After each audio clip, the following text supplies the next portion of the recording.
وہ واپس آ کر حضرت عیسیٰ علیہ السلام کو اطلاع دے گا، جس پر حضرت عیسیٰ علیہ السلام دیگر مسلمانوں کے ساتھ کوہ طور سے نیچے اتر آئیں گے، مگر وہ زمین پر کوئی خالی جگہ نہیں پائیں گے جہاں یاجوج ماجوج کی لاشیں نہ پڑی ہوں۔ ان کی لاشوں سے نکلتی بدبو اتنی ناقابل برداشت ہو جائے گی کہ حضرت عیسیٰ علیہ السلام اور دیگر مسلمان ایک بار پھر اللہ تعالیٰ سے دعا کریں گے کہ یاجوج ماجوج کی لاشیں کسی طرح ٹھکانے لگیں۔ ان کی دعاؤں کو قبول کرتے ہوئے اللہ تعالیٰ ایسے پرندے بھیجے گا جن کی گردنیں گدھ کی طرح کی ہوں گی۔ وہ پرندے یاجوج ماجوج کی لاشیں اٹھا کر ایسی جگہ پھینک دیں گے جہاں اللہ کا حکم ہوگا، اور پھر اللہ تعالیٰ آسمان سے بارش برسائیں گے، جس سے یاجوج ماجوج کی پھیلائی ہوئی گندگی اور بدبو دور ہو جائے گی اور زمین پھر سے زرخیز اور سرسبز و شاداب ہو جائے گی۔ لیکن دوستوں، یہاں یہ سوال پیدا ہوتا ہے کہ آخر یاجوج ماجوج کو بند کرنے کے لیے جو دیوار حضرت ذوالقرنین نے بنائی تھی، وہ دیوار آخر دنیا میں اس وقت کہاں ہے اور وہ کیوں اب تک ساروں کے سامنے نہیں آ سکی؟ اس حوالے سے مسلمان اسکالرز نے کافی ریسرچز کی ہیں، لیکن جو ریسرچ اس معاملے کی کھوج میں ہمیں سب سے بہتر لگی ہے وہ ہم آج آپ کو بتائیں گے۔ پہلی بات یہ ہے کہ قرآن میں یہ ہمیں پتہ چلتا ہے کہ جس قوم نے حضرت ذوالقرنین علیہ السلام سے مدد مانگی تھی کہ انہیں یاجوج ماجوج سے نجات دلائی جائے، ان سے ملنے سے پہلے قرآن ہمیں یہ بتاتا ہے کہ حضرت ذوالقرنین نے اس قوم کے پاس کچھ ایسے علاقے دیکھے تھے جہاں انہیں پہنچ کے لگا کہ ایک چشمہ یا لیک ایسی کیچڑ کی پانی جیسی ہے کہ اس میں سورج غروب ہونے کا منظر ایسا تھا جیسے گویا سورج اس کیچڑ کے پانی میں ڈوب رہا ہے۔ آج اگر ہم نظر دوڑائیں تو ہمیں سینٹرل ایشیا کا ایک ملک کرغزستان نظر آتا ہے جہاں ایک ایسی لیک یا چشمہ موجود ہے جس کے پانی میں کیچڑ موجود ہوتا ہے، اور اس پانی میں نہانے والا جب باہر نکلتا ہے تو ایسے لگتا ہے کہ جیسے یہ کیچڑ میں نہا کر آیا ہے۔ اس لیک کا نام توسکول لیک ہے اور یہ اپنی قسم کی ایک ماؤنٹین لیک ہے کیونکہ یہ پہاڑوں پر موجود ہے۔ یہ مشرقی کرغزستان میں واقع ہے اور سطح سمندر سے تقریباً 5000 فیٹ بلند ہے۔ یہ لیک کرغزستان کی سب سے بڑی لیک اسیکل لیک سے محض آدھا کلومیٹر دور ہے۔ اس لیک کو سالٹ لیک یا ڈیڈ لیک بھی کہا جاتا ہے کیونکہ انتہائی نمکین ہونے کی وجہ سے اس لیک میں کسی قسم کی مچھلی یا آبی حیات کا وجود ممکن نہیں۔ آپ اندازہ لگا سکتے ہیں کہ پہاڑوں کے بیچ موجود اس لیک یا چشمے کا سورج غروب ہوتے وقت کیا نظارہ ہوتا ہوگا۔ بالکل ایسا ہی جیسا قرآن میں بتایا گیا ہے کہ حضرت ذوالقرنین ایسی جگہ پہنچے جہاں انہوں نے سورج کو سیاہ کیچڑ کے چشمے میں ڈوبتا پایا۔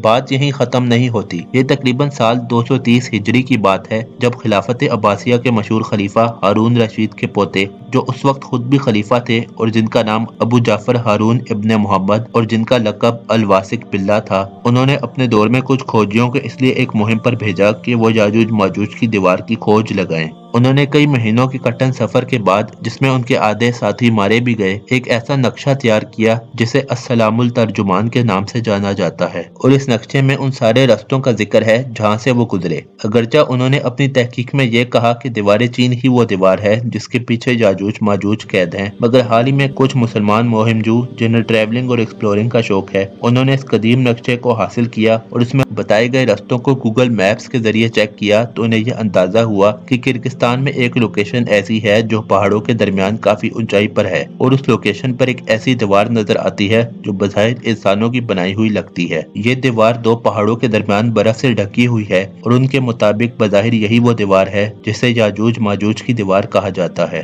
یہ سب کچھ جان کر جب ان ٹریولرز نے دیوار کو دیکھنے کے لیے اپنے سفر کا آغاز کیا اور وہ کرغزستان پہنچے تو ان میں سے ایک نے تو کرغزستان کی فوج کی مدد سے ہیلی کاپٹر کی مدد لی تاکہ اس دیوار کو فضا سے دیکھا جا سکے، اور کچھ نے زمینی رستہ اختیار کیا۔ جنہوں نے زمینی رستہ اختیار کیا انہیں گھوڑے اور خچروں کا استعمال کرنا پڑا تاکہ وہ ان بلند پہاڑوں تک پہنچ سکیں۔ اپنے اس زمینی سفر کے دوران انہیں زمین پر پڑے ہوئے کچھ آئرن بلاکس یعنی لوہے کے بلاکس یا پتھر بھی ملے جنہیں دیکھ کر صاف طور پر بتایا جا سکتا ہے کہ یہ قدرتی طور پر ایسے نہیں بلکہ انسانوں کے بنائے ہوئے بلاکس ہیں جو ممکنہ طور پر یاجوج ماجوج کی دیوار بنانے کے لیے استعمال ہوئے تھے۔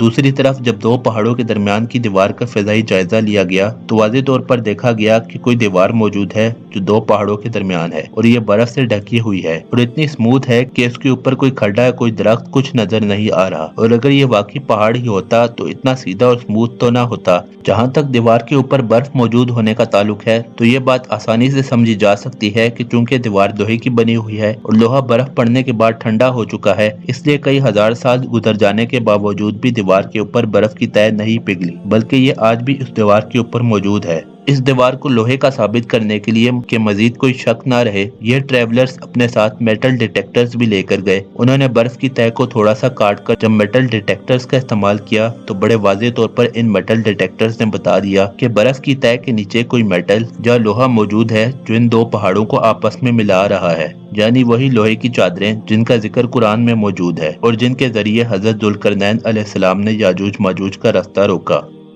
اللہ اکبر۔ ان مہم جو افراد کے نزدیک اگر اس لوہے کی دیوار کو ہٹا دیا جائے تو یہ بات سمجھ آ جائے گی کہ اس دیوار کے نیچے ان دو پہاڑوں کے درمیان وہ جگہ ہے جہاں یاجوج ماجوج کی قوم موجود ہے، یعنی اگر اس دیوار کو ہٹا دیا جائے تو ان پہاڑوں کے درمیان ایک انٹرنس موجود ہے جو یاجوج ماجوج کی قوم کی طرف لے جاتی ہے، جو کہ ممکنہ طور پر ایک انڈر گراؤنڈ سیولائزیشن ہے جو ان بلند و بالا پہاڑوں کے سلسلے میں آباد ہے۔ واللہ عالم۔ تو دوستو، آپ کا اس بارے میں کیا خیال ہے؟ ہمیں کمنٹ سیکشن میں ضرور بتائیے گا اور ہماری اس ویڈیو کو آگے شیئر کرنا مت بھولیے گا۔ آپ ہمارے چینل کو بھی لازمی سبسکرائب کر لیں تاکہ آئندہ آپ ہماری دلچسپ ویڈیوز بر وقت دیکھ سکیں۔ اللہ حافظ۔